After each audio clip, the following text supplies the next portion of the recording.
Bismillahirrahmanirrahim. Assalamualaikum warahmatullahi wabarakatuh.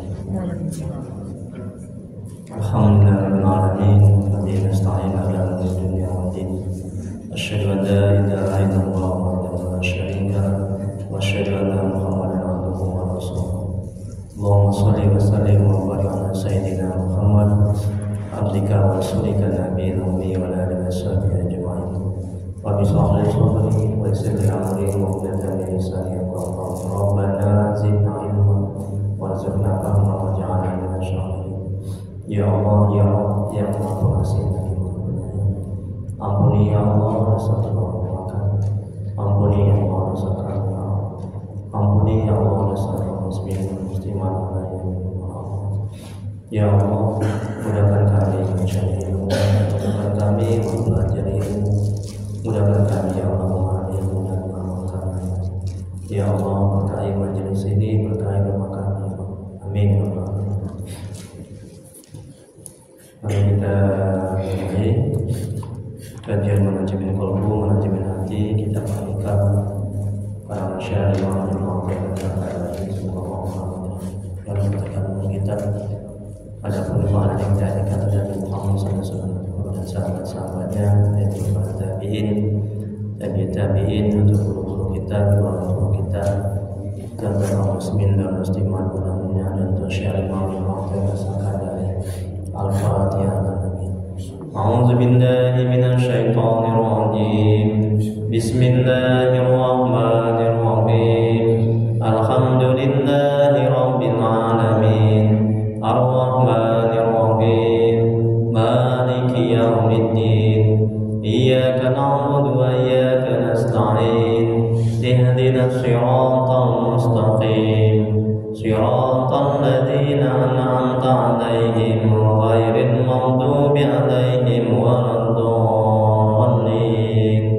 Amin.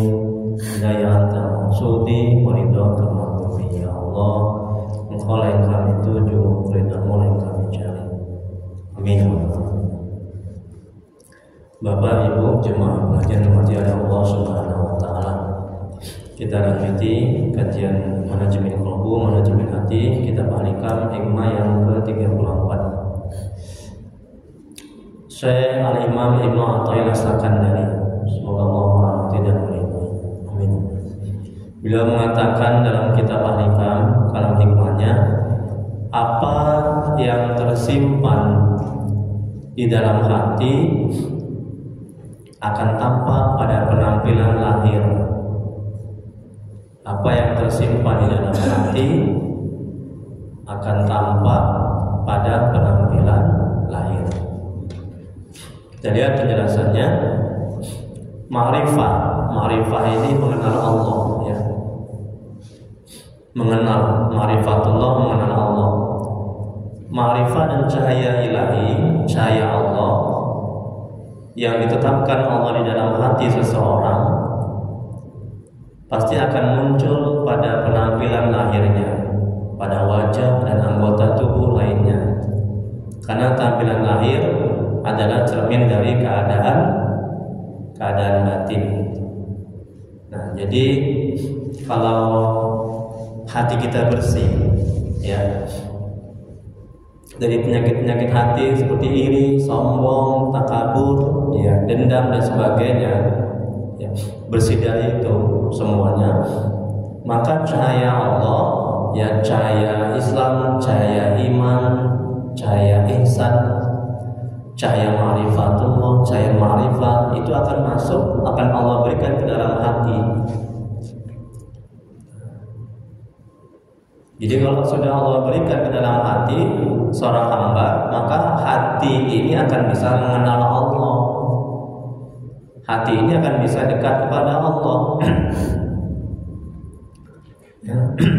Jadi kita mempersiapkan hati kita agar apa? Agar cahaya-cahaya itu tadi masuk ke dalam hati. Nah, kemudian tampilan lahir adalah cermin keadaan batin. Kalau hati kita baik, batin kita baik, maka seluruh anggota tubuh kita akan menjadi baik. Rasulullah SAW bersabda bahwa di dalam tubuh kita ini ada segumpal daging. Kalau yang segumpal daging itu baik, maka baiklah seluruh anggota tubuh. Kalau segumpal daging itu tidak baik, maka tidak baiklah seluruh anggota tubuh. Apakah itu? Itulah yang dinamakan hati, ya. Atau seperti kata Nabi. Nah, ini dalam kitab ini, dalam hakikat ini, tampilan lahir adalah cermin dari keadaan batin. Jadi kalau misalnya keadaan batin kita baik, bersih, ya, maka lahirnya juga akan, anggota tubuh akan menjadi baik.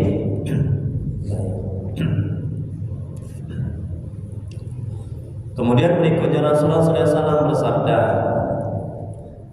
jikalau hati orang ini khusyuk semata-mata niat karena Allah, maka akan khusyuk pada anggota batang tubuh lahiriahnya. Dan jemaah saya bertanya, Ustaz, jemaah saya orang Jawa Timur, ibu-ibu, dia taat agama, ya. Ustaz, katanya, hati saya kok kalau sholat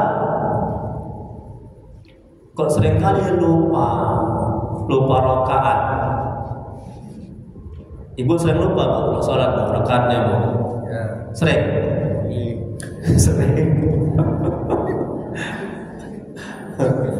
Pak Haji, tolong minumnya Pak Haji, minumnya tolong. Ya. Jadi dia kalau sholat kan udah takbir 2 atau 3 ya, 3 atau 4 ya, sering kali gitu. Ini ada jemaah seperti itu. Kalau itu sering Bu? Satu aja. Terima kasih Pak. Ya. Ustaz, saya kalau sholat seringkali lupa rakaat. Nanti Ustaz kadang cari kunci nggak dapat. Nah, dapatnya ketika sholat takbir Allahu Akbar. Oh iya ya, aku taruhlah kunci itu di atas meja. Ibu gitu Bu? Enggak lah ya Bu ya. Bapak juga ya. Jadi kata jemaah saya itu ibu-ibu, orangnya soleha, taat agama dia. Saya salut sama dia itu. Sering juga curhat sama saya dia. Dan juga Ustaz, apakah lupa itu faktor umur, faktor usia, lupa itu? Nah, jadi saya jawab, baik Ibu yang dirahmati Allah Subhanahu wa taala, bahwa kita sering lupa sholat, ya, lupa rakaat, kemudian enggak khusyuk, ya, itu bukan faktor usia. Ada yang sudah usianya banyak, yang sudah tua, tapi ingatannya bagus. Ada kan Bu? Banyak. Jadi penyebab seringnya lupa rakaat sholat, ya, penyebab juga pikun adalah karena hati yang tidak baik, hati yang kotor. Jadi ingat itu wilayah hati, di sini hati, di dada sebelah kiri. Ingat, khusyuk itu letaknya di hati, bukan di akal pikiran, bukan karena faktor usia. Paham Bu? Sepanjang hati masih belum baik, yakinlah tidak akan pernah bisa khusyuk dalam sholat. Ya, akan sering lupa ketika sholat, maka kontak ke akal pikiran jadi stres, sengsara, menderita. Saya baru-baru ini ada baca artikel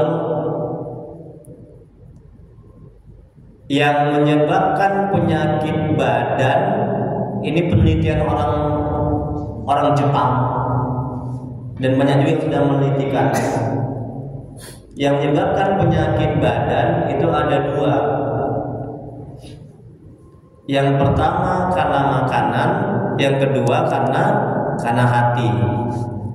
Nah, hati hampir 80% yang menyebabkan penyakit badan, sedangkan makanan sekitar 15 atau 20%. Artinya yang menyebabkan penyakit badan jasmani adalah hati. Paham? Hati yang tidak baik, hati yang kotor, berpenyakit, iri, dengki, takabur, dendam, senang lihat orang susah, susah lihat orang senang. Tetangga beli kulkas, dia yang kedinginan. Tetangga naik pangkat, dia yang opname. Betul. Kawan-kawan wirid gonta ganti telekung dikirai angsuran. Nah, hatinya ya.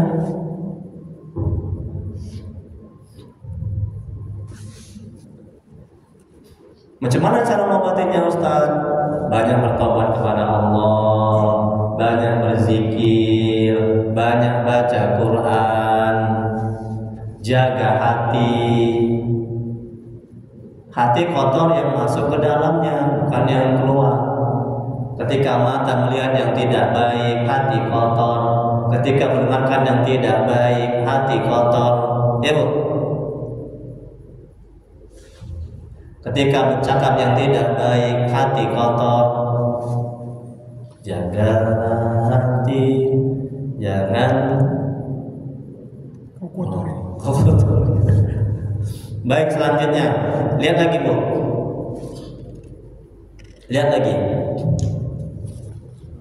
Apabila hati baik, maka lidah, tangan, kaki, dan seluruh apa yang dikerjakan anggota tubuh seluruhnya adalah baik. Dan jika tidak, maka tidak. Jadi barang siapa yang tersimpan dalam hatinya kesempurnaan, maka lahirianya pun akan kuat, teguh, dan tidak akan bergeser dari ketetapan yang telah tetap dalam hatinya. Nah, ini. Jadi kalau misalnya hati sudah tetap, sudah teguh, sudah kuat, sudah bersih, sudah bagus, ya, maka seluruh anggota tubuh juga akan baik dan bagus.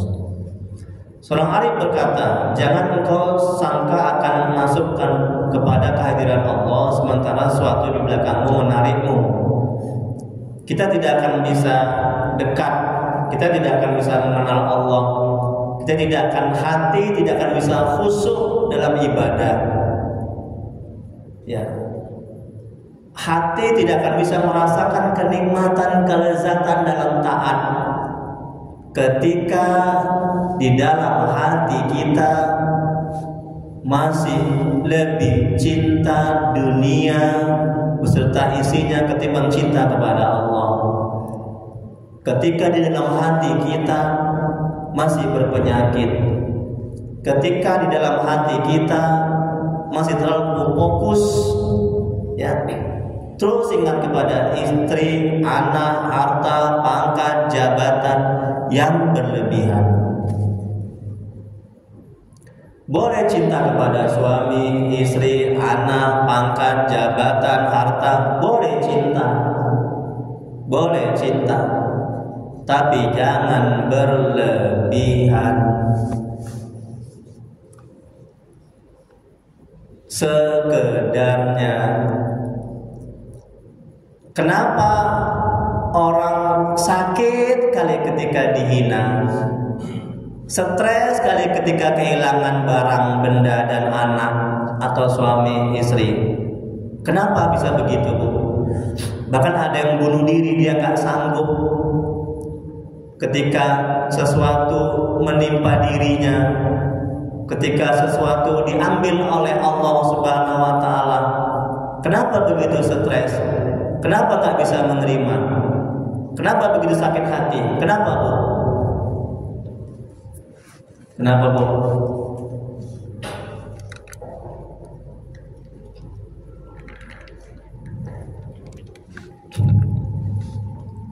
Karena hati kita terlalu cinta kepada yang bukan milik kita. Betul. Istri, anak, harta, pangkat, jabatan itu milik Allah. Aku sayang kali sama biniku, istriku. Ketika istri meninggal dunia, stres dia. Aku sayang kali sama suamiku. Ketika suami meninggal dunia, stres menderita. Aku sayang kali sama HP ini, handphone.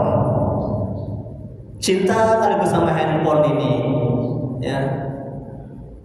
Tiap hari aku ingat handphone ini. Ketika handphonenya hilang, stres, sengsara dunia. Jadi jangan mencintai yang berlebihan, yang membuat kamu ketika kehilangan akan menderita berkepanjangan. Paham, Bu? Alhamdulillah. Tengok falsafah tukang parkir. Tukang parkir, Bu, ya kan, tukang parkir.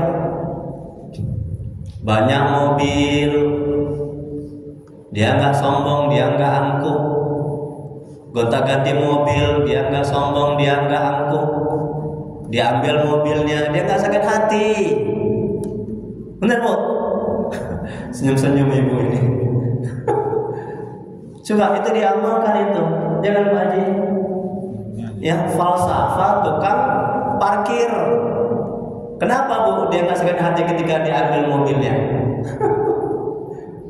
Pintar, Ibu. Karena dia merasa dititipi. Betul. Dia tidak merasa memiliki. Jangan Pak Haji. Orang yang merasa memiliki, hidupnya akan stres. Ini manajemen hatinya. Anak titipan, jangan merasa memiliki. Suami istri titipan, jangan merasa memiliki. Harta, pangkat, jabatan titipan, jangan merasa memiliki. Paham, Bu? Jadi kalau itu yang kita kondisikan ke dalam hati dan akal pikiran kita, ketika itu diambil sama yang punya, yaitu Allah Subhanahu wa Ta'ala, kita tidak akan stres, kita tidak akan sakit hati, kita tidak akan kecewa. Kita kecewa, sakit hati karena merasa memiliki. Tukang parkir. Jadi ingat, oh tukang parkir. Jadi kalau misalnya anak diambil, Bu, oh tukang parkir. Kalau kita dihina, dicaci, oh tukang parkir. Jelek kau, senyum aja. Badan kita punya Allah, bukan punya kita. Betul? Ini titipan semua ini. Amanah. Bisa, Bu? Ini kalau ibu nanti pulang dari sini dihina, dia siap-siap, Bu, ya. Diterapkan, Ibu, manajemen hatinya. Titipan. Baik, selanjutnya. Yang mana sekarang, Bu? Tukang parkir. Tukang parkir. Enggak, maksudnya di sini. Tukang parkir. Allah berfirman, ya. Nah, itu ya kan. Ini dalam Al-Qur'an surat 26 ayat 88. Apa kata Allah? Tengok, Bu. Yaitu di hari harta dan anak laki-laki tidak berguna. Tengok, harta, pangkat, jabatan, suami, istri, anak tidak berguna kecuali orang-orang yang menghadap Allah dengan hati yang bersih. Tengok. Jadi jangan terlalu mencintai harta, pangkat, jabatan, anak, istri, suami. Ya. Hati yang bersih itu yang kembali kepada Allah. Hati yang mengenal Allah, hati yang dekat kepada Allah, hati yang mengetahuikan Allah, itu yang bernilai, itu yang bermanfaat, itu yang berguna. Dan jadi hati yang bersih adalah yang dalam kitab ini, hati yang tidak punya ketergantungan kepada sesuatu selain Allah. Hatinya hanya bergantung, bersandar, bertawakal, berserah kepada Allah, tidak kepada makhluk, tidak kepada harta, pangkat, jabatan. Kita lanjuti. Syekh Abdul Qadir Al-Jailani, semoga Allah merahmati dan meridhoinya, beliau mengatakan, segala hati itu masih ada kecenderungan kepada keduniaan, maka selama itu pula masih ada kesedihan dan kedukaan. Tengok. Jadi kalau ibu mau nggak sedih selamanya, ya, jangan hati ini bergantung, bersandar, cinta dan sayang berlebihan kepada dunia serta isinya. Paham, Bu? Kalau sudah berlebihan mencintai dunia ini, termasuklah istri, anak, pangkat, jabatan, siap-siap nanti akan sedih berkepanjangan. Ketika kehilangan, sakit hati. Ketika dicaci, dihina, sakit hati. Awas kau ya, nggak ku tengok kau 7 turunan kau. 7 turunan, coba bayangkan itu. Ya, sakit kali hatiku, kau hina. Masa kau bilang aku jelek? Padahal memang jelek ya. Terima kasih Mas. Alhamdulillah. Semoga Allah membalas kebaikan Mas. Ini manajemen hatinya. Jadi kata Nabi, kalau kita nggak bisa membalas, kita doakan. Ya. Alhamdulillah, insyaallah. Ini ibu dapat pahala. Ini kan dari infak ibu ini. Nah, pengurusnya dapat pahala. Jadi sepanjang saya masih hidup, Bu, kalau ibu sedekah makanan segala macamnya, sepanjang ibu masih hidup, ya kok ibu, saya, orang saya yang minum, sepanjang saya masih hidup, terus mengalir pahalanya ke bapak ibu. Kalau saya sudah meninggal dunia, terhenti. Nah itu dia, makanan, sedekah makanan. Lain dengan wakaf. Kalau wakaf semen, pasir, sajadah, itu sampai hari kiamat, hari akhir. Kalau makanan, sepanjang saya yang minum ini masih hidup, mengalir terus pahalanya. Kalau saya sudah meninggal dunia, tetap terputus. Ada lagi kata Nabi, Rasulullah SAW bersabda, apabila anak Adam meninggal, maka terputus semua amal kecuali 3. Anak yang soleh, yang mendoakan orang tuanya, apalagi sedekah jariah, itulah dia wakaf, dan ilmu yang bermanfaat. Ini ilmu-ilmu ini yang saya kasih ini. Kalau ibu ajarkan sama suami, anak, istri, ya. Nanti kalau ibu meninggal dunia, terus mengalir pahalanya, makanya sampaikan, suamiku, tadi kajian manajemen hati tentang ini, udah kasih aja sama suami, suruh baca, ibu dapat pahala. Pahala namanya amal jariah, yang nggak terputus. Makanya kasih sama suami itu nanti kalau pulang.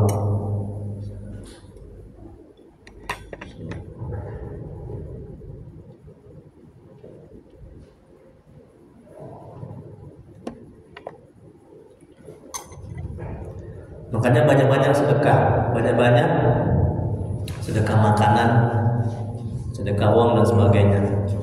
Ini saya wakaf ilmu. Saya wakafkan ilmu saya ini, manajemen hati, semoga bermanfaat. Kalau saya meninggal dunia, mengalir terus pahalanya ke saya. Makanya saya buat begini. Kemudian berikutnya, apa kata Syekh Abdul Qadir Al-Jailani? Selagi hati itu masih ada kecenderungan kepada keduniaan, maka selama itu pula masih ada kesedihan dan kedukaan. Hati itu akan merasa takut dan gelisah. Hati semacam itu akan terhalang dari Allah. Semua keadaan seperti ini tidak dapat dihilangkan kecuali jika kecintaan terhadap dunia telah berakhir habis dari hati. Tengok kan? kata Syekh Abdul Qadir Jailani. Jadi sepanjang hati ini masih terlalu cinta kepada dunia serta isinya, istri, anak, harta, pangkat, jabatan, ya, seiring itu pula kita akan sedih berkelanjutan sampai kita meninggal dunia, sedih terus, nggak enak hati terus, nggak tenang terus, nggak khusyuk terus dalam sholat, dalam ibadah, ya. Hati nggak akan bisa merasakan kenikmatan, kelezatan dalam ketaatan sepanjang hati ini terlalu cinta dan sayang berlebihan kepada dunia. Dunia itu kan 3, harta, tahta, wanita, itulah dia dunia. Berikutnya, Syekh At-Tirmizi semoga Allah merahmati dan meridhoinya. Hati orang mukmin lembut dan selalu basah dengan rahmat Allah yang Dia curahkan kepadanya. Ia taat beribadah kepada Allah senantiasa itu. Hati orang kafir kering dan keras seperti batu, karena ia tidak mendapatkan siraman rahmat Allah. Ia dibuat kering oleh panasnya nafsu dan syahwat, tak dibuat keras oleh sikap angkuh dan sombong. Kalaupun pada dirinya ada sejumlah akhlak mulia, itu karena tabiatnya semata, bukan karena marifat kepada Allah. Ia melampaui batas hingga akhirnya mengabaikan dan mencapai nilai akhlak. Itulah hati-hati orang yang bersih, orang yang beriman. Hatinya lembut, hatinya peka, hatinya baik. Kemudian berikutnya Abu Habbas, semoga Allah merahmati dan meridhoi, datang ke negeri Irak. Bila didatangi Syekh Al-Imam Junaid Al-Baghdadi, semoga Allah merahmati dan meridhoinya. Pada waktu Syekh Junaid ziarah pada Abu Habbas, beliau melihat bahwa teman-teman dan murid-murid Abu Habbas pada berdiri di sekeliling Abu Habbas. Dengan begitu sopan santun dan takzim sangat hormat. Al-Junaid bertanya kepada Abu Habbas, "Hai Abu Habbas, rupanya Tuhan memberi adab kepada teman-teman dan murid-murid Tuhan sebagai adab rakyat terhadap rajanya." Abu Habbas menjawab, "Tidak hai Abul Qasim Al-Junaid, tetapi kebaikan adab yang telah terlihat lahiriah mereka adalah bertanda tentang adab yang tersembunyi di dalam hati mereka." Nah, ini tengok Bu, perhatikan Bu, ya. Sopan santun, lemah lembut, tata krama, itu adab, ya, adab, etika. Itu buah dari hati yang beradab, hati yang baik, hati yang tertata, hati yang mengenal Allah, hati yang dekat kepada Allah. Ibu bisa lihat nanti kawan-kawan ibu, kalau orangnya nggak baik, akhlaknya nggak baik, pasti hatinya nggak baik itu. Tapi nanti jangan sepulangnya jangan dicari-cari. Oh, itu ibu itu tuh hatinya nggak baik. Jangan begitu, ya. Jangan begitu. Jadi kita mengkoreksi diri kita lah. Jangan melihat keburukan orang, ya. Kemudian berikutnya halaman 2. Berkata Ibnu Mas'ud, semoga Allah merahmati dan meridhoinya, bahwa dalam hati manusia ada 2 hal. Ada 2 hal. Satu berhubungan dengan malaikat, dia membisikkan kebaikan, ya, mengajak kepada kebaikan. Dan satu lagi berhubungan dengan musuhnya, yaitu iblis dan setan, termasuk hawa dan nafsunya. Dalam hati kita, Bu, ya, ada 2. Yang satu malaikat membisikkan kebaikan, mengajak kebaikan ke dalam hati. Yang satu lagi bisikan setan dan nafsu, itu mengajak keburukan. Makanya hati ini kan kolbun ini sifat bolak-balik dia.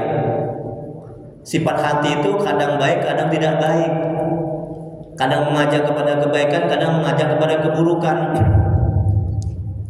Makanya Nabi Rasulullah SAW mengajarkan kita agar apa? Berdoa supaya ditetapkan hati kita dalam kebaikan, dalam ketaatan. Gimana hadisnya, Pak Haji? Bu? Ya muqallibal qulub, Masya Allah. Sabit kulubana ala dinik. Pinter Pak Haji. Wahai yang membolak-balikan hati Allah Subhanahu wa taala, tetapkan hatiku dalam ketaatan dalam agamamu.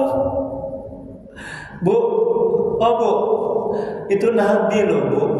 Ya. Sekelas Nabi dijamin masuk surga. Dia sering minta supaya hatinya ditetapkan, jangan dibalikkan. Ya. Ditetapkan dalam ketaatan terus. Nah, Ibu sering nggak baca doa itu? Sering. Coba sering-sering Bu, minta sama Allah. Kan kadang hati kita kan baik, ya kan? Kadang hati kita kan berat untuk taat, ya kan? Kadang hati kita ada dengki, iri kepada orang, ya kan? Ada dendam, ya kan? Hati kita kan marah, ya kan? Betul kan Bu? Nah itu, jadi minta sama Allah, tolong ya Allah, Engkau yang menggenggam hatiku ya Allah, tetapkan hatiku dalam ketaatan, tetapkan hatiku istiqomah dalam kebaikan. Minta. Ayo sama-sama, ya Bu ya, bisa Bu? Insya Allah, ya. Nabi aja, cuma Nabi kan sekelas Nabi itu, dia sering minta gitu. Ya. Jadi Bu, jangan lebih sibuk membereskan, mengurusi badan kita yang bakalan hancur, betul? Dimakan cacing, nih, betul? Kecuali orang beriman, Allah buat dia kekal badan itu. Ya kan Pak Haji? Jangan sibuk mengurusi. Hidung pesek dibuat mancung, badan gemuk dibuatnya kurus, mati-matian dia diet. Jangan terlalu sibuk, ya. Tapi harus lebih sibuk membereskan hati, mengurusi hati, ya.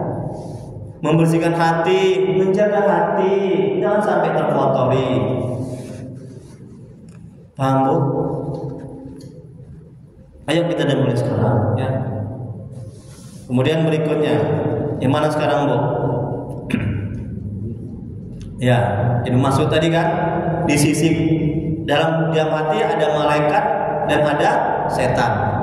Malaikat membisikkan kebaikan, setan nafsu membisikkan keburukan, mengajak keburukan. Ingat ini, ya, makanya jaga hati, jangan sampai bisikan setan dan nafsu yang menguasai diri kita, hancur kita.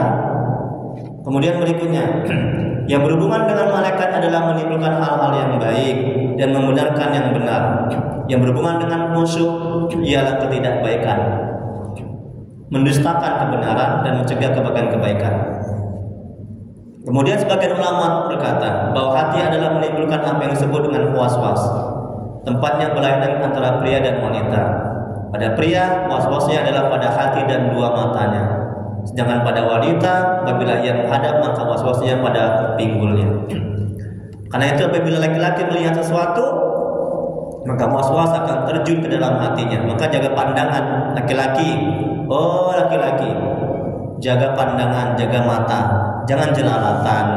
Kalau jalan tunduk, ya, agar hati kita terjaga.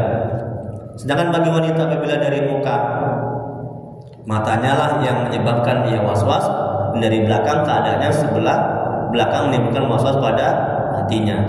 Ja'far bin Barqan semoga Allah merahmati dan ridhoinya berkata, sungguhnya hamba Allah apabila ia mengerjakan dosa maka jatuhlah titik hitam dalam hatinya. Tetapi jika ia tobat dari dosanya maka titik hitam dalam hatinya itu akan terhapus. Bu,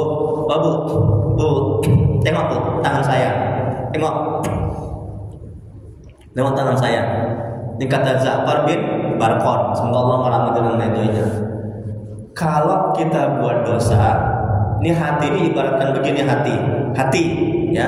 Kalau kita buat dosa, ketutup satu hati kita, buat dosa lagi, buat lagi, Nah, ketutupnya hati begini. Kalau sudah ketutup begini hati, maka cahaya ma'rifat, cahaya iman, cahaya ihsan, cahaya dari Allah, segala macam cahaya itu nggak akan bisa masuk ke dalam hati. Udah. Nah, kalau hati udah gelap, maka yang mengarahkan kita adalah setan dan nafsu. Kalau sudah begitu, hancurlah kita. Nah, jadi macam mana caranya agar terbuka ini? Tep. Macam mana caranya? Macam mana, Bu? Dosa, maksiat, dosa, ketutup hati. Gelap hati. Macam mana caranya? Tobat, pinter. Istighfar terbuka, tobat. Istighfar terbuka lagi, tobat. Istighfar terbuka lagi, terbuka. Lama-lama terbuka, hati itu bersih, semuanya masuklah cahaya-cahaya. Maka yang lebih dominan bisikan-bisikan malaikat ke dalam hati kita. Setan, nafsu menjauh. Kemudian berikutnya, apabila hati bersih dari titik-titik hitam, maka hatinya laksana kaca. Tengok, di mana dapat tergambar segala sesuatu dalam hatinya. Apa saja yang datang dari hatinya, meskipun yang datang itu tipu daya setan, maka hati akan melihat semuanya. Nah, ini kalau hati udah bersih. Ketika ada bisikan-bisikan nafsu dan setan, maka mata hati akan bisa melihat bisikan-bisikan buruk itu, ajakan-ajakan buruk itu. Kalau hati sudah bersih dan bercahaya, mata hati lebih tajam ketimbang mata panca indera. Mata hati bisa melihat hal-hal yang tidak bisa dilihat oleh mata panca indera. Ibu nanti jalan jangan pulang dari belakang. Mata hati saya melihat di belakang ada kecelakaan, mata hatinya tembus, tajam mata hatinya. Seperti sahabat Nabi, dia mengatur peperangan dari mimbar. Siapa itu, Pak Haji? Umar. Masya Allah. Bu, sahabat Nabi Umar, semoga Allah merahmati dan meridhoi, itu mengatur peperangan dari atas mimbar. Nah, jauh non di sana. Umar mengatakan, naik ya, naik kalian. Mata hatinya tembus, mata hatinya. Wah, luar biasa Umar itu. Mata hatinya tembus. Naik kalian. Akhirnya mereka menang, selamat. Mata hati, ya, mata hati. Kemudian berikutnya, apabila manusia berturut-turut mengerjakan dosa, maka akan berturut-turut pula datangnya titik hitam di atas hatinya. Maka apabila titik-titik hitam telah meratai hatinya, maka hatinya tidak dapat melihat, maka hatinya tidak dapat melihat setan, sehingga ia sulit menghindari godaan dan tipu daya setan. Maka apabila titik-titik hitam telah meratai hatinya, maka hatinya tidak dapat melihat setan, sehingga apabila manusia berturut-turut mengerjakan dosa, maka akan berturut-turut pula datangnya titik-titik hitam atas hatinya. Maka apabila titik-titik hitam telah meratai hatinya, maka hatinya tidak dapat melihat setan, sehingga ia sulit menghindari godaan dan tipu daya setan. Kalau hatinya bersih, maka mata hatinya bisa melihat, merasakan bisikan setan dan nafsu. Kalau hatinya udah kotor, udah hitam, maka nggak akan bisa lagi melihat, merasakan bisikan nafsu dan bisikan setan, ajakan setan. Hati adalah memegang peranan penting. Hati akan terang benderang apabila Allah telah memberikan nurnya dan ridhonya. Tetapi bila Allah tidak memberikan cahayanya ke dalam hati kita, timbullah kegelapan dan gelap gulita dalam hati. Dan inilah yang menyebabkan hati itu sempit pada melihat kebaikan. Tetapi sebaliknya, apabila hati kita melihat kejahatan dan keburukan, maka teranglah hati untuk itu. Nih tengok, perhatikan Bu. Kalau hati kita gelap, hati kita tidak bercahaya, maka mata hati tidak bisa melihat kebenaran, tidak bisa melihat kebaikan. Sebaliknya, kalau hati kita bersih, maka mata hati akan bisa melihat kebaikan, akan bisa melihat kebenaran. Oh, ini buruk, dia tinggalkan. Oh, ini baik, dia kerjakan.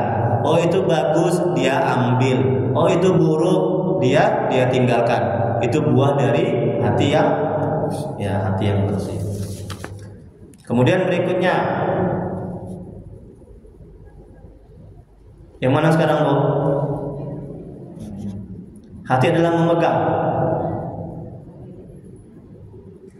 Apa yang dititipkan dan ditempatkan Allah dalam hati bisa berupa kebaikan atau kejelekan, cahaya atau kegelapan, ilmu atau kebodohan, kelembutan atau kekerasan, kikir, murah hati atau dermawan, sumpek atau lapang, terjaga atau lupa, marifat atau ingkar, dan semua pekerti lain, baik yang terpuji maupun yang tercela. Pengaruh budi pekerti itu pasti nampak pada anggota badan, dalam akhlak dan tingkah laku. Nah, ini bila hati baik, maka akhlak pun akan baik. Allah berfirman dalam Al-Quran, kami kenal mereka dengan melihat sifat-sifatnya. Al-Baqarah ayat 273. Dalam ayat yang lain Allah mengatakan, tanda-tanda mereka tampak pada muka mereka dan bekas sujud. Quran Al-Fat ayat 29. Terakhir, lihat Bu, ya masih jam 6. Jangan buru-buru, Bu. Rasulullah SAW bersabda, orang yang sedang berbahagia, orang yang sedang berbahagia hatinya, maka Allah pasti menghiasi raganya dengan pakaian kebahagiaan itu. Jadi kalau hati kita bahagia, hati kita senang, maka seluruh anggota tubuh juga akan menampakkan kebahagiaan dan kebaikan. Perilaku anggota badan mengikuti keadaan hati. Barang siapa menyimpan ma'rifah, mengenal Allah dalam hatinya, maka dia tidak akan mencari selain Allah. Dan barang siapa menyimpan dalam hatinya ketidaktahuan pada Allah, maka dia harus bergantung pada selain Allah. Jadi kalau dalam hati kita mengenal Allah, dekat kepada Allah, maka hati kita akan bergantung kepada Allah dan akan bertawakal kepada Allah. Demikian juga keadaan luar akan mengikuti keadaan batin. Seperti telah dijelaskan bahwa amal itu bermacam-macam, tergantung pada ide-ide yang menggerakkan hati. Jadi perilaku fisik menunjukkan keadaan jiwa, perkataan menunjukkan sifat orang yang berbicara, dan apa yang ada dalam dirimu, dalam hatimu pasti muncul melalui bibirmu. Ketika hati baik, maka kata-kata kita akan menjadi baik. Perbuatan anggota tubuh mengikuti keadaan hati. Apabila hati seorang mengenal Allah, maka anggota tubuhnya mencerminkan sikap orang yang mengenal Allah. Apabila dalam hatinya ada kebodohan kepada Allah, maka gerak-geriknya dan tutur katanya tidak jauh dengan orang yang bodoh kepada Allah. Barang siapa yang mengaku dan merasa mengenal tetapi tidak nampak tanda-tandanya dan bekas-bekasnya di anggota tubuhnya, maka berarti ia dusta dalam pengakuannya. Syekh Imam Ibn Athaillah Sakandari, Allah rahmat dan ridhonya, mengatakan, menulis hikmah ini adalah untuk memberi tahu kepada kita bagaimana seharusnya memilih teman, guru, rekan bisnis, apakah ia termasuk orang yang bodoh kepada Allah atau orang yang mengenal Allah. Jadi carilah teman yang dia mengenal Allah, dekat kepada Allah. Di antara tanda ma'rifatullah, mengenal Allah, yang bisa dijadikan dalil dengan ma'rifah itu kepada seorang adalah yang pertama, mengutamakan akhirat atas dunia. Bu, kalau cari teman, ini dia ciri-cirinya. Kalau nggak ada, jangan temani, jangan kawani. Yang pertama, teman itu apa? Mengutamakan akhirat atas dunia. Itu seorang teman. Yang kedua, lari dari kesibukan yang melalaikan ia dan dekat kepada Allah. Selalu taat. Allah berfirman dalam Al-Quran, ya orang-orang yang beriman, janganlah melalaikan kamu, harta kamu, anak kamu daripada ingat kepada Allah. Siapa yang berbuat demikian, maka ia termasuk orang yang merugi.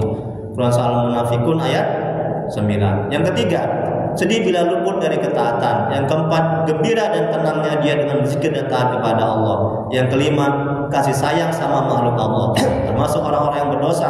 Mereka tidak memusuhi dan menjauhi, melainkan menyayangi. Dan sesungguhnya orang yang berdosa yang perlu disayangi. Ya, tengok. Orang yang berdosa, orang yang bermaksiat, jangan dimusuhi, tapi disayangi. didoakan. Ya, tapi jangan dikawali. Yang keenam, yang terakhir, mereka melihat sesuatu yang menyenangkan dan menyedihkan datangkan dari Allah. Sedangkan sebagian dari tanda-tanda orang yang bodoh kepada Allah adalah kebalikan antara dari tanda-tanda orang yang marifat di atas. Balik ke awal. Nah, jadi kalau hikmah yang ke-34 ini, Syekh Al-Imam Ibnu Athaillah rasakan dari Allah para muridnya mengatakan, tengok. Apa yang tersimpan di dalam hati? Apa, Bu? Akan tampak pada penampilan lahir tubuh. Kalau hati ibu, hati kita mengenal Allah, dekat kepada Allah, hati kita bersih, hati kita baik, ya, hati kita bagus, akan tampak, akan kelihatan pada anggota tubuh kita.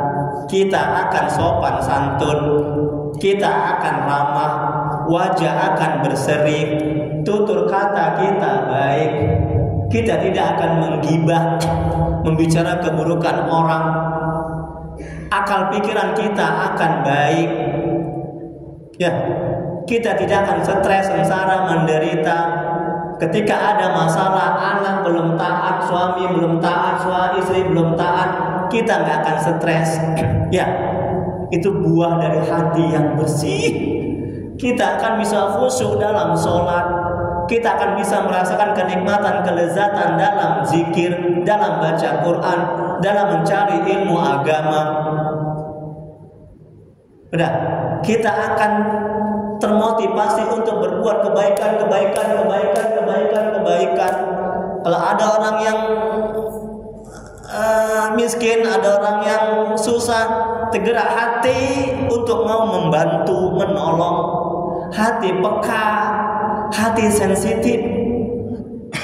Paham Bu? Alhamdulillah. Hati-hati dengan hati ya Bu ya. Hati-hati dengan hati. Wallahu a'lam. Hanya Allah yang Maha mengetahui. Silakan Bapak Ibu, mungkin ada yang berdiskusikan. Nikmat kali hati ini. Allah. Ya Pak Ji. Oh iya, kami sama ibu-ibu ya. Alhamdulillah. Menarik nih Bu kaji tentang hati Bu. Pasti Bu banyak pertanyaan. Ustaz, saya kalau tengok ibu itu kota ganti telekung, saya kok iri hati Ustaz, ibu itu nggak sholat tapi kok rezekinya kok banyak aja, uangnya kok banyak aja. Jangan Pak Haji. Dia nggak pernah ke masjid Ustaz, tapi kok gonta ganti mobil aja Ustaz. Kan hatinya kan dengki. Nah, mesti terus. Silakan Bu. Alhamdulillah Bu. Apa kabar Bu? Sehat? Masya Allah, tabarakallah. Semoga Allah membalas kebaikan ibu yang bertanya kan dapat pahala. Saya doakan. Silakan Bu. Assalamualaikum warahmatullahi wabarakatuh. Saya mau bertanya. Kalau kita proses dengan ya, dalam proses memperbaiki hati, ya. Pintar. Kenapa ujian itu datang? Allah itu memberikan ujian yang selalu saja menggoyahkan hati. Masya Allah. Kenapa ujian itu selalu datang yang selalu aja menggoyangkan hati? Pintar ya. Terus Bu, itu pertanyaannya ya. Oke, yang kedua. Dulu, satu-satu dulu biar saya nggak lupa. Ya, Ustadz, kenapa Allah selalu atau ujian itu selalu datang menggoyahkan hati? Ya, karena ini jawabannya. Karena ya hati ini yang membuat badan tubuh ini baik atau buruk. Ya. Ketika Allah menguji kita, nah, hati kita ridho atau enggak, sabar atau enggak. Ujian itu ibadah. Hikmah dari Allah menguji kita agar hati kita bernilai ibadah. Paham? Hikmah, pelajaran Allah menguji kita. Jadi ibadah tidak hanya sholat, tidak hanya zikir, tidak hanya sedekah. Ujian juga ibadah, ketaatan, amal. Bahkan Bu, perhatikan, yang paling besar adalah ibadah hati. Besar kali pahalanya. Karena itu yang berat. Sabar berat. Ridho berat. Ikhlas di hati berat. Betul? Semakin berat, semakin besar pahalanya. Tapi kalau hati ibu bersih dari penyakit-penyakit hati, iri, dengki, takabur, sebagainya, seberat apapun ujian yang Allah berikan, terasa ringan, terasa mudah.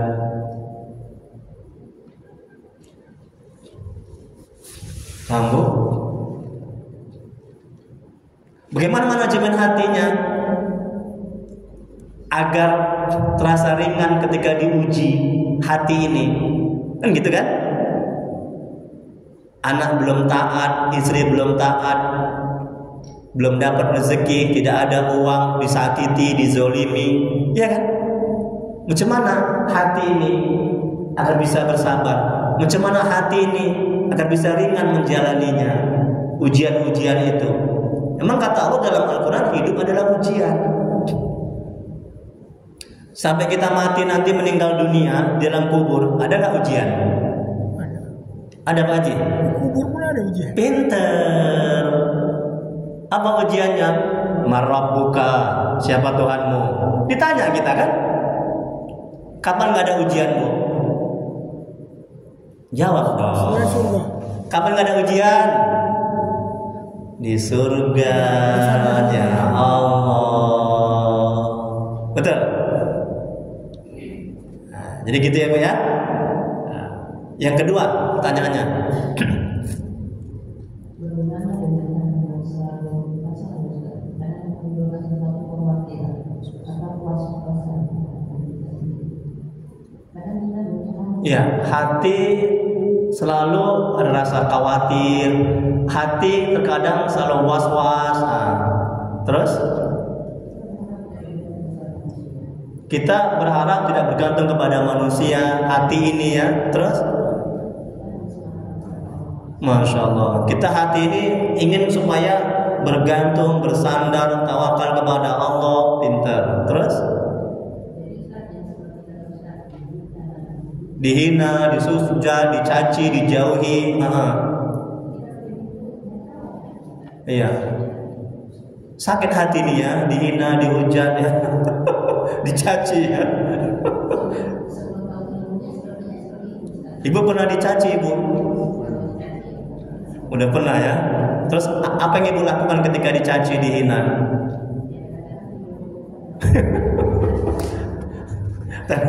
Gondok ya, dendam ya, hati ini ya. Oh enggak ya? Oke. Nah, terus pertanyaannya?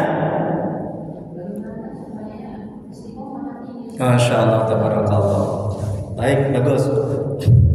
Jadi Ustaz, bagaimana agar hati ini bisa istiqomah? hati istiqomah dalam ingat kepada Allah, hati istiqomah dalam taat kepada Allah, hati istiqomah ya, tidak iri, dengki, takabur, sombong, melakukan penyakit-penyakit hati, tidak dendam hati ini. Hati istiqomah bisa ridha, bisa sabar.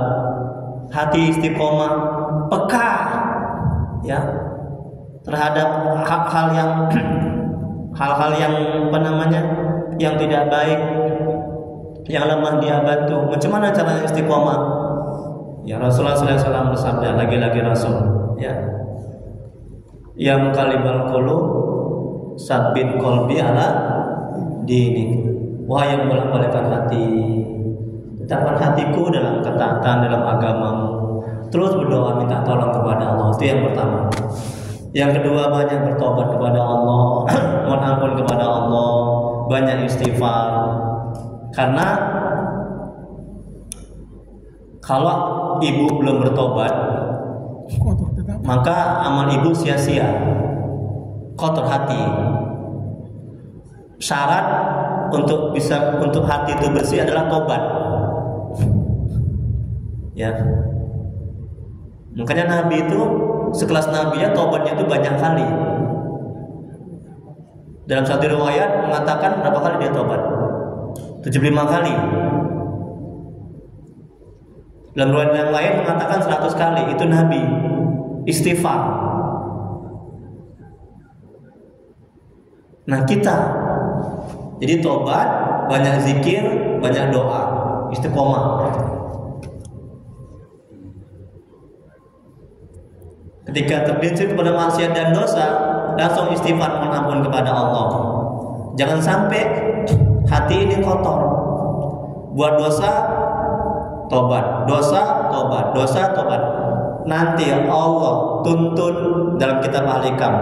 Nanti Allah tuntun, Allah bimbing sehingga kita tidak buat dosa lagi. Itulah wali-wali Allah yang Allah jelaskan dalam Al-Quran. Wali-wali Allah sudah dijaga hatinya sehingga mereka tidak buat dosa lagi. Mereka merasa bersalah kalau mereka tidak tahajud. Mereka merasa bersalah kalau mereka tidak puasa. Merasa bersalah tapi tidak berdosa. Itu udah tingkatan tinggi. Terus saja istiqomah kata, buat dosa tobat, dosa tobat. Tapi ingat, jangan diniatkan aku besok maling mangga lah. Enak kali mangganya itu. Oh, Allah murka, Allah sangat marah. Jangan diniatkan buat dosa. Ya. Tapi kalau tergelincir jatuh ke dalam dosa, langsung istighfar. Astagfirullahaladzim, mohon ampun aku ya Allah, aku bertobat kepada aku ya Allah. Syarat tobat ada 3. Kata Imam Nawawi, semoga Allah merahmati dan meridhoinya. Menyesali perbuatan, meninggalkan, berjanji tidak mengulangi. Kalau ada barang yang kita ambil, kita pulangkan. Kalau ada orang kita zalimi, kita minta maaf. Kalau nggak kita pulangkan, kita nggak minta maaf, tobat kita nggak akan diterima oleh Allah Subhanahu Wa Taala. Kalau kita buat maksiat kepada Allah, tobatnya mudah. Kalau kita menzalimi orang, menyakiti orang, sangat sulit kita, bisa sangat sulit tobatnya. Makanya jangan nyakiti orang, jangan menzalimi orang, jangan mengambil hak orang. Ya, paham bu? Wallahu a'lam bishawab. Ada lagi? Silakan. Karena Allah yang mengetahui jawabannya. Ya alhamdulillah, banyak pertanyaan. Ibu dapat pahala. Silakan bu. Ada. Apa kabar bu? Sehat bu? Oh, sehat. Assalamualaikum warahmatullahi wabarakatuh. Waalaikumsalam warahmatullahi wabarakatuh. Jadi gimana Ustaz kalau misalnya kesalahan orang itu dia belum bayar utangnya? Bagaimana Ustaz kalau Ada seseorang dia lupa membayar utangnya dan belum bayar utangnya. kayaknya pengalaman ibu. Ada seseorang dia belum membayar hutangnya. Macam mana Ustaz?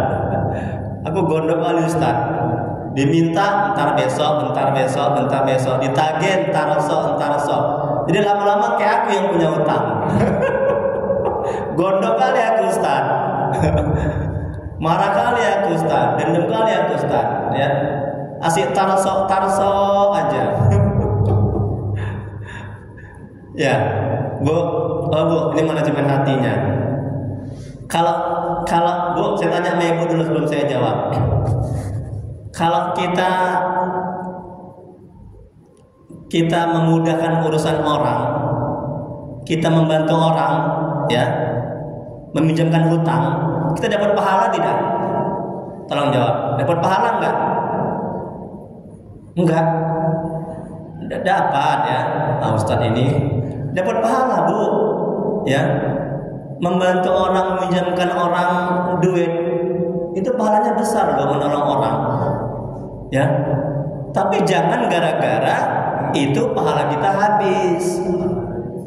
Hati kita kotor. Jangan gara-gara itu stres, sengsara, menderita. Jangan gara-gara utang terputus tali silaturahim. Jangan gara-gara utang bunuh-bunuhan, nauzubillah. Jangan gara-gara utang habis waktu kita, akal pikiran kita untuk ingat aja dia. Pagi siang malam dalam benak kita utang. Rugi kali kita hidup. Jadi macam mana Ustaz? Kalau utangnya sedikit, utangnya kecil, anggap lunas, sedekah. Itu jauh lebih baik.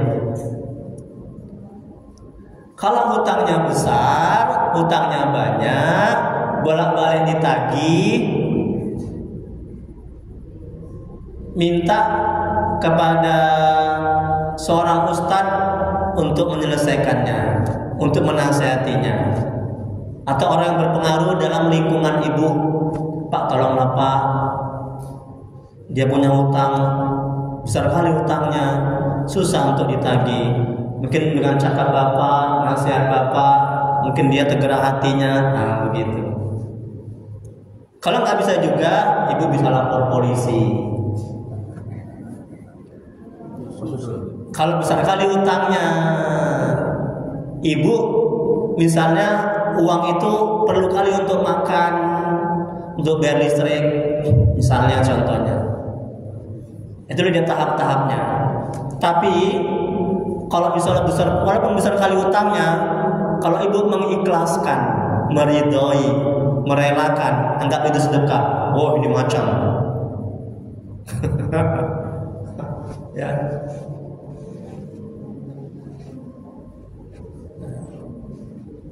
Jadi pilih yang mana? Lapor polisi. Pilih yang mana? Utangnya sampai misalnya jutaan misalnya kan, itu perlu kali uang itu. Nah, kalau ibu sanggup, ibu bagus, ibu baik, udah anggap lunas. Insya Allah akan mengganti dengan yang lebih baik. Daripada kita stres, ya, kotor hati kita, dendam kita, rusak amal ibadah kita, bukan mendapat pahala, jadinya mendapat dosa. Betul? Mencaci, menghujat, kau udah hutang, kau nggak tahu diri kau, laknatlah kau, azablah kau. Ya Allah, hancurkanlah ya Allah orang itu yang nggak bayar hutang sama aku ya Allah. Udah dosa. Kita yang rugi, betul kan? Itu manajemen hatinya seperti itu. Jadi jangan kita mau diatur dengan keburukan orang lain. Rugi kita. Dia buat buruk, dia mendapatkan ganjaran, ya, azab dari Allah. Kita buat baik aja, tapi gitu pun kita doakan, kan dapat pahala kita. Yang pertama kita dapat pahala, kita membantu, mengutangkan. Yang kedua kita mendapat pahala, tiap hari kita doakan, ya Allah, tolonglah ya Allah, ibu itu ya Allah, mudahkan ya Allah dia membayar hutang ya Allah. Betul kan? Pahala nggak itu? Pahala nggak? Emang itu tenang hati kita, tentram hati kita. Wallahu a'lam bishawab. Hanya Allah yang mengetahui jawabannya. Hati dengan hati. Ada lagi jam 6 baru. Oke, Ustaz. Masya Allah, tabarakallah Pak Haji. Silakan Pak Haji. Sebenarnya ini bukan berkah, Ustaz. Ya. Tapi supaya ada lengket Hmm. ilmu yang kita sampaikan itu kita terapkan Alhamdulillah. manusia. Ya. Jadi ini pagi ini kalau betul-betul kita ketahui, Iya. inilah kunci hidup. Masya Allah. Tengok kata Pak Haji, kunci hidup ini hati. Lalu menghadapi hidup ini Iya. sudah diuraikan Ustaz tadi, hati harus bersih. Betul. Kembali Imam Al-Ghazali waktu saya belajar Masya Allah. Semoga Allah merahmatikan beliau. Imam Ghazali. bahwa mengantarkan kita supaya hati bersih. Kuncinya bersih. Ya. Rupanya bersih ini semua makhluk suci. Masya Allah. Ini pengantar. Masjid ini bersih, Ya. semua orang Islam. Betul. Rumah bersih, Ya. anggota keluarga, anak, semua tentu. Ya. Pekarangan. Begitu juga toilet bersih. Walaupun itu toilet, kalau bersih enak dipandang. Ya. Jadi di sini buah daripada yang dibilangkan Imam Al-Ghazali, bagaimana agar selalu hati kita bersih. Ya. Kontrolnya adalah Allah memandang manusia itu bukan dari segi cantiknya, Iya. hitamnya, Betul. mukanya bersih. Hadis Nabi itu. Pandangan Allah adalah setiap saat kepada hati kita. Iya. Jadi bagaimana agar Allah selalu memandang kita keadaan hati kita bersih, memudahkan pemahaman dan kontrol. Iya. Imam Al-Ghazali bilang, Semoga Allah merahmatikan. kalau hati kamu kotor, Iya. lihat Allah. Sama dengan kamu melihat toilet. Masya Allah. Seandainya ada toilet di rumah atau di masjid, Ya. tidak disiram orang, kebetulan kamu masuk, bagaimana perasaannya? Ya. Kalau toilet itu pun tempat kotoran, kalau bersih tetap senang melihatnya. Iya. Nah, jadi camkanlah orang tua saya di sini kita menyanyi bahwa malulah karena setiap saat Allah memandang hati kita Iya. bagaimana supaya bersih. Kalau kotor hati kita sama dengan Allah melihat katakanlah toilet Iya. yang tidak disiram. Bagaimana tidak berpaling Allah melihat kita? Bagaimana Iya. kita melihat Allah? Tapi kalau hati yang bersih, Iya. hati yang bersih seperti akan digunakan Ustaz tadi, Iya. mudah melaksanakan ketaatan, Iya. tidak ada denda, Iya. tidak ditanya cari, Masya Allah. akan terwujud di dalam tubuh. Iya. Jadi marilah buah dari hati ini sama-sama kita jaga. Ini Iya. puasa ini kan udah usia-usia senja. Ya. Iya. Kita lah menjadi contoh. Saya yakin kalau kita semua orang bersih hatinya, terigu nanti itu dilihat oleh anak-anak kita. Iya. Dan katakanlah supaya kita terwujud, katakanlah ketaatan, Iya. dan mari kita jaga hati kita. Mungkin itu sudah bukan pertanyaan. Masya Allah. Supaya ada oleh-oleh supaya lagi sama kita. Jagalah selalu hati kita. Kalau sudah hati terjaga, Iya. insya Allah tetangga kembali. Mengenai tadi ada utama apa? Memang hidup ini diuji oleh Allah. Iya. Alladzi khalaqal mauta wal hayata Iya. ayyuhum asyadu amala. Kamu dibuat hidup dan mati menguji di antara kita. Iya. Ujian itu seperti yang tadi, bukan semua yang enak. Iya. Tapi ujian itu supaya kita sabar, Iya. supaya mana yang terbaik amal di antara kita. Iya. Jadi untuk itu mari kita ini orang tua ini sudah suluh dari kamu. Iya. Semua kita berdakwah dengan versi masing-masing.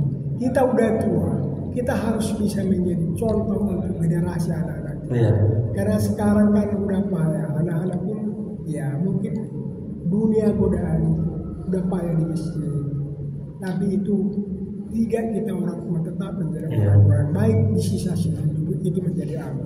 Mungkin begitu Ustaz, bukan. Masya Allah. Assalamualaikum warahmatullahi wabarakatuh. Assalamualaikum warahmatullahi wabarakatuh. Terima kasih Pak Haji ilmu-ilmunya ya, nasihat-nasihatnya, penjelasannya. Semoga Allah membalas kebaikan Pak Haji. Amin ya rabbal alamin. Rasulullah SAW bersabda, seperti yang apa kata Pak Haji jelaskan tadi, Allah tidak melihat kepada jasadmu, badanmu, tapi Allah melihat kepada hatimu.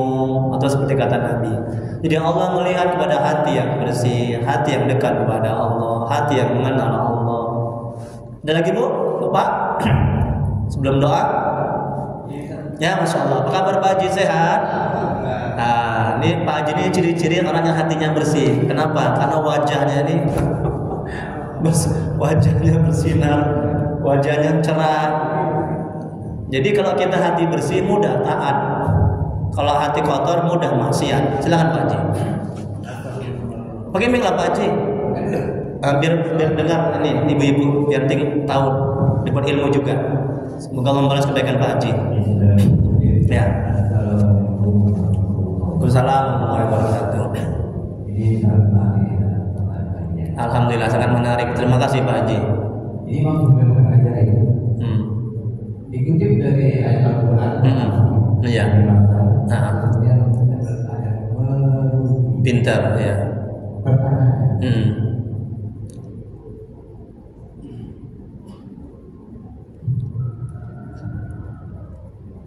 Manusia itu kan khususnya manusia dari awam ya. Iya. Itu kan memang sering buat salah. Sering buat salah. Buat manusia. Iya. Lantas kita bertobat. Iya, pintar. Bertobat berjanji tidak akan mengulangi lagi ya. Tapi Kenyataannya.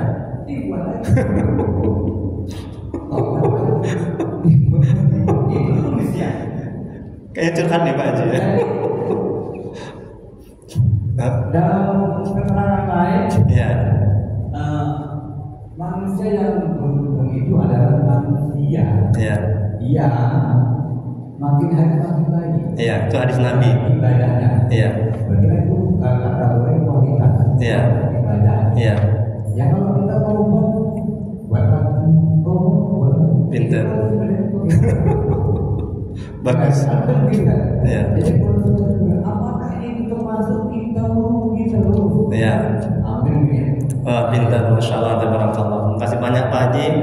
Semoga Allah membalas kebaikan Pak Haji. Ustaz, tobat, taat, tobat. Taat, tobat. Buat dosa, tobat. Buat dosa, tobat. Udah? Memang Allah perintahkan dalam Al-Quran supaya kita bertobat. Yaitu perintah Allah. Nah, apakah itu termasuk orang yang merugi? Merugi enggak Ibu? Buat dosa, tobat. Terus begitu. Nah, orang yang merugi itu adalah orang yang kata Nabi Rasulullah SAW bersabda, apabila hari ini lebih buruk ketimbang hari yang kemarin. Ya kan, itu kata Nabi. Dan orang yang merugi itu adalah orang yang tidak taat kepada Allah. Orang yang merugi itu adalah orang yang tidak menjalankan perintah Allah dan meninggalkan larangan Allah. Kalau buat dosa tobat, buat dosa tobat, itu bukan termasuk orang yang merugi. Tunggu sebentar, sabar Pak Haji. Tapi saya senang Pak Haji kuat nafsunya ya, nafsu yang bertanya. Udah. Itu tidak termasuk orang yang merugi. Justru itu orang yang beruntung. Karena nggak ada orang yang nggak punya dosa. Karena nggak ada orang yang nggak buat salah. Maka Rasulullah SAW bersabda, sebaik-baik orang yang berbuat salah adalah dia bertobat kepada Allah. Atau seperti kata Nabi, yang nggak ada dosa adalah Nabi, Rasul. Manusia ya terjaga dia. Manusia memang tempatnya salah. Tapi ada tapinya. Jangan disengaja. Itu yang merugi. Itu mangga itu enak kali lah. Aku suka kali mangga. Besok aku maling mangga lah. Itu yang nggak benar. Pak jadi mau bilang apa? Gini. Jadi kualitas ibadah kita. Pintar. Kalau kita melakukan itu berulang-ulang, kualitas ibadah kita. Kalau kita melakukan itu berulang-ulang. Artinya begini, kita kan buat salah. Iya. Tobat. Itu kan artinya kualitas ibadah kita sedikit baca. Pinter. Kan kembali ke pertanyaan tadi. Bagus. Nah, jadi kalau misalnya kita buat salah, tobat, berarti kan kualitas ibadah kita ya gitu-gitu aja, tidak ada peningkatan. Itu juga termasuk orang yang merugi. Pintar Pak Haji. Jadi senyum mobil. Dihayati kali. Jadi orang yang beruntung adalah apabila kualitas ibadahnya hari ini lebih baik ketimbang hari yang kemarin. Seperti kata hadis Nabi Rasulullah SAW bersabda, barang siapa yang hari ini lebih baik ketimbang hari kemarin, maka dia termasuk orang yang beruntung. Atau seperti kata Nabi, barang siapa yang ibadahnya, ketaatannya itu lebih baik hari ini, lebih khusyuk hari ini ketimbang yang kemarin, maka dia termasuk orang yang beruntung. Tapi sebaliknya, kalau dia ibadahnya gini-gini aja, gitu-gitu aja, sehingga dia buat maksiat lagi, tobat lagi. Makanya kan ibadah itu kan mencegah dari perbuatan keji dan mungkar, ya kan? Jadi kalau misalnya orang sholat, tapi dia buat maksiat juga, berarti ada yang salah dengan sholatnya, betul? Berarti ada yang perlu diperbaiki dengan sholatnya. Seharusnya kalau dia sholat harus apa? Nah, harus lebih baik ketaatannya, akhlaknya, harus lebih diperkecil maksiatnya, dosanya, kejahatannya. Bahkan usahakan dihilangkan kejahatan kemaksiatannya. Jadi sholat itu yang membuat dia tercegah dari perbuatan keji dan mungkar.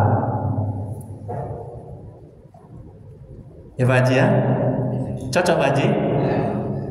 Cocok. Kalau nggak cocok dipecat jadi murid. Bercanda Pak Haji ya. Alhamdulillah. Udah senang Pak Haji, berarti cocok. Silakan Pak Haji. Apa kabar Pak Haji, sehat? Alhamdulillah. Ustaz, ya. Ini sebenarnya kita mau mengharapkan majelis kita ini ke depan. Iya.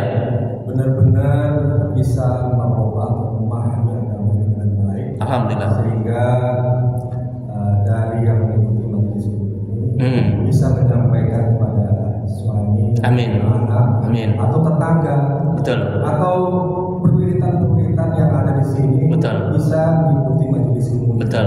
Alhamdulillah. Jadi ke depan majelis ini juga kalau bisa ibu-ibu yang merasa malu bertanya, mungkin disiapkan dari rumah. Pintar. Nah, nanti juga kita siapkan kertas, apa ditulis. Ide yang bagus. Disampaikan kepada Ustaz. Iya. Sehingga dengan bertanya itulah kunci kita paham agama. Iya. Jadi kita harapkan di awalnya mulailah nanti bertanya, menyiapkan pertanyaan-pertanyaan apakah yang ada di dalam keluarga, dalam kehidupan kita sehari-hari. Terus kalaupun tidak selesai di sini, Pak Ustaz kan punya YouTube grup YouTube, itu bisa disampaikan. Bagus sekali. Di alamat daripada kertas ini ya. Kertas ini. Ya, jadi kita setiap hari bisa berinteraksi dengan ilmu melalui Pak Ustaz. Sehingga harapan ke depan paham agama ini bisa merubah dan memakmurkan diri kita dan sebenarnya majelis ilmu akan lebih baik. Masya Allah. Kita harapkan kepada Bapak maupun Ibu bisa mengajak tetangga teman dekatnya untuk mengikuti majelis. Masya Allah. Sekali lagi begitu panjang kita dari hikmah 1 sampai 34. Kalau ini dipahami sebenarnya kita sudah ramai di sini. Betul. Terima kasih Ustaz. Assalamualaikum warahmatullahi wabarakatuh. Alhamdulillah ya Allah, tabarakallah. Semoga Allah membalas kebaikan Pak Haji Parlin. Betul sekali Pak Haji. Terima kasih idenya Pak Haji. Bu. Ya. Jadi berkenaan dengan ide saran dari Pak Haji Parlin bagus sekali. Saya dukung sekali. Jadi mulai ke depannya itu ibu tulis, ya. Sudah di rumah, misalnya ibu punya masalah di rumah, masalah apa aja, masalah fikih, masalah tauhid, masalah tentang manajemen hati, ya, ibu tulis tolong. Udah. Nanti di akhir majelis seperti ini, nanti saya membacakan pertanyaannya, ya. Nanti dikumpulkan nanti pertanyaannya, nanti saya bacakan. Ya, kalau nggak cukup waktunya, kita lanjutkan yang akan datang. Itu yang pertama. Terus kata Pak Haji Parlen, saya punya grup manajemen hati. Nah, ini istri Pak Haji ini, ya, udah ikut juga grup, juga banyak juga ibu yang lain juga sudah ikut grup di manajemen hati.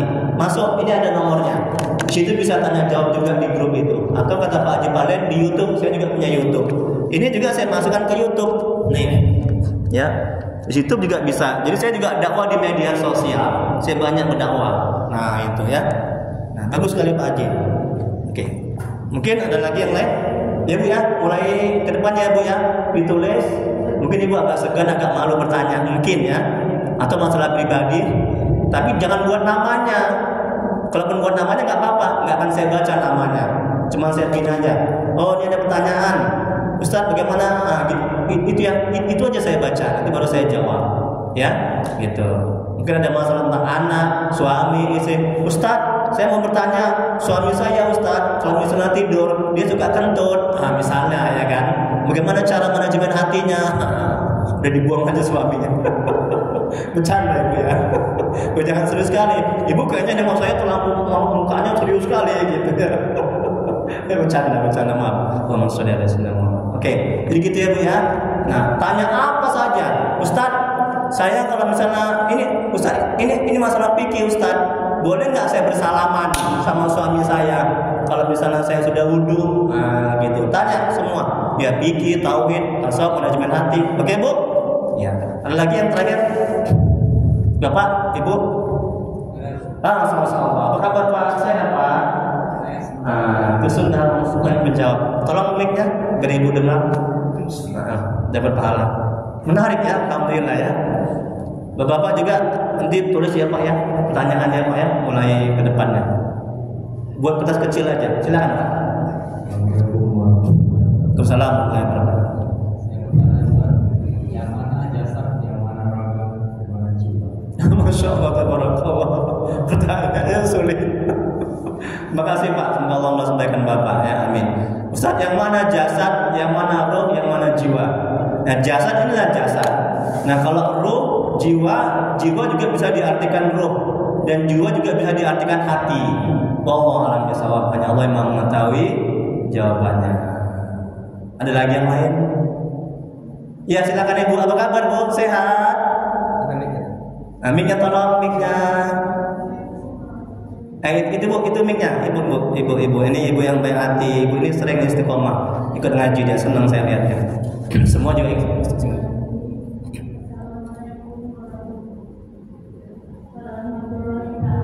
Waalaikumsalam warahmatullahi wabarakatuh. Ya Bunda.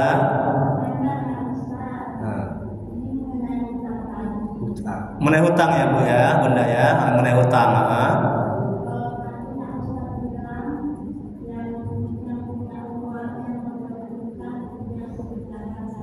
Pinter.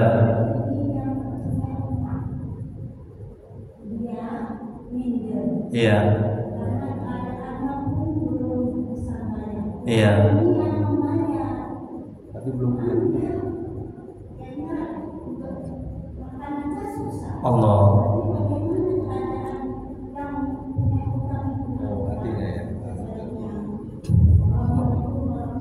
Masya Allah, bagus, pintar. Terima kasih ya Bu Aja ya, semoga Allah membalas kebaikannya.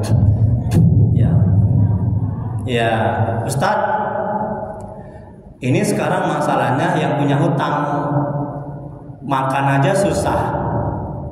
Macam mana mau membayar?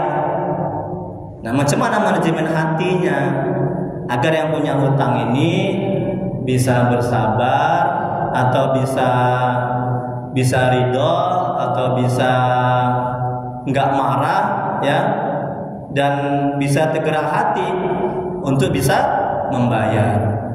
Yang pertama, macam mana manajemen hatinya ya, perbanyak taubat kepada Allah. Makanya ada dalam Al-Quran itu, ketika Imam Hasan Al-Basri, semoga Allah merahmati dan meridhoinya, dia ditanya seseorang, sampai 3 kali dia bertanya, jawabannya istighfar, tobat, tobat dan tobat. Artinya tobat itu memunculkan jalan keluar. Kalau kita banyak bertobat, Allah akan memberikan jalan keluar. Bu, tolong jawab Bu. Oh Bu, yang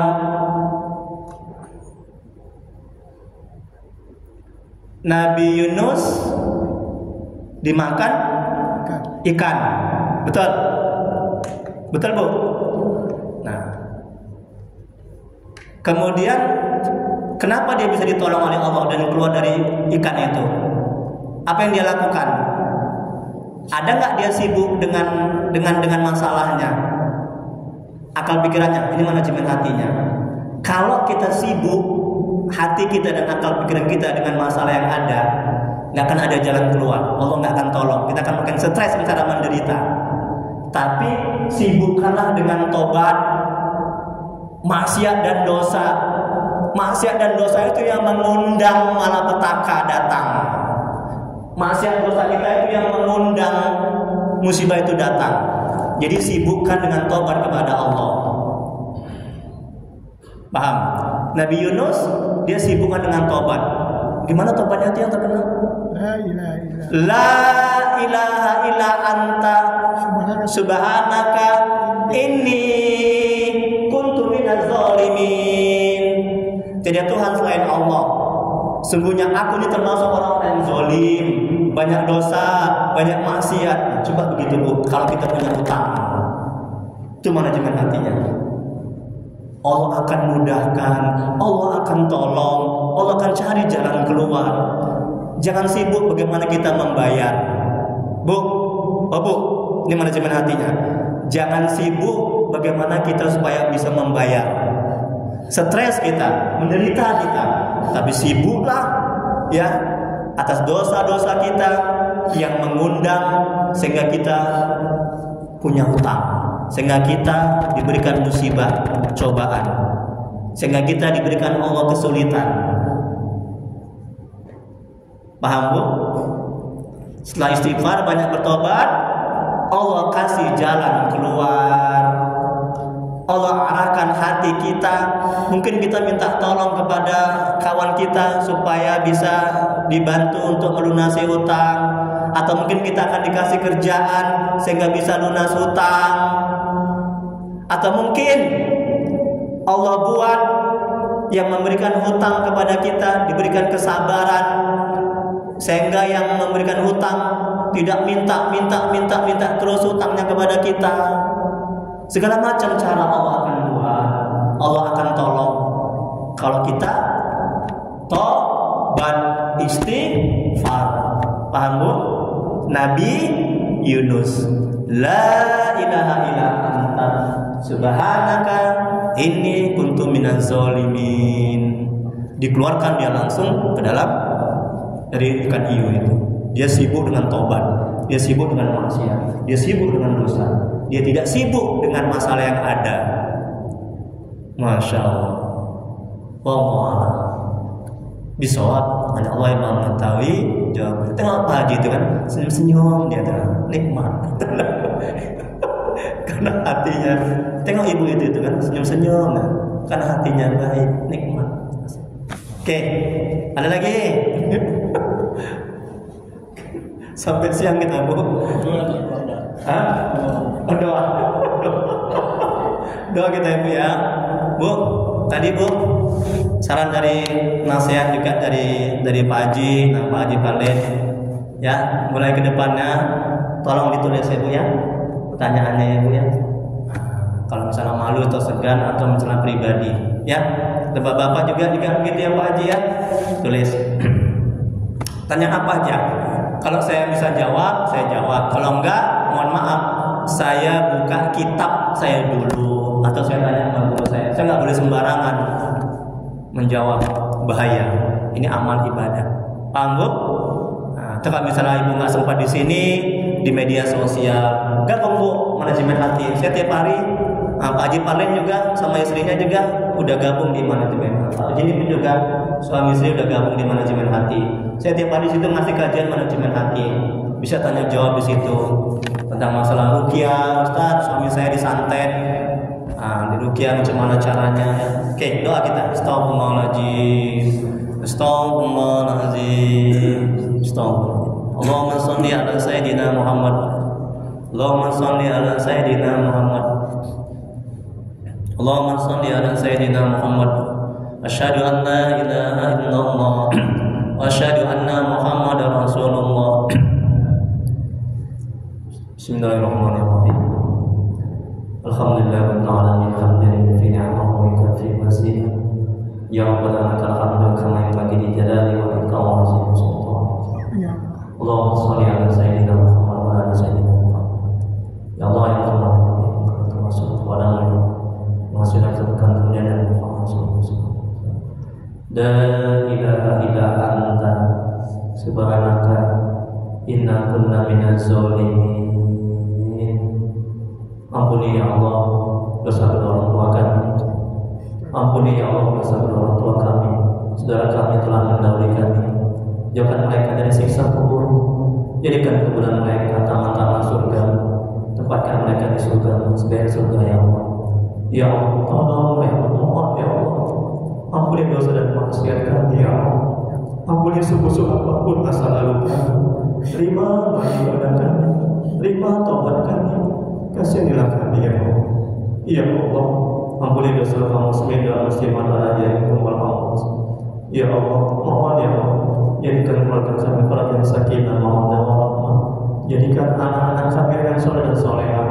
Jadikan kami dari musibah dan bala bencana ya Allah.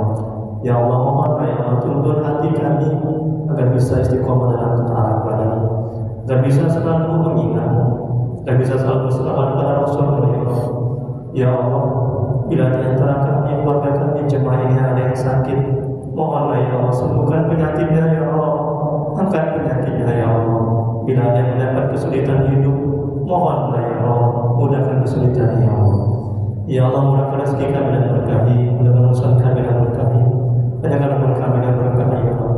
Rabbana la tuzigh qulubana ba'da idh hadaytana wa hab lana min ladunka rahmah innaka antal wahhab. Rabbana atina fid dunya hasanah wa fil akhirati hasanah wa qina azabannar. Wa sallallahu ala sayyidina Muhammad wa ala alihi wasallam.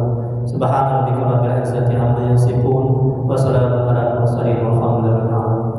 Allahumma shalli ala sayyidina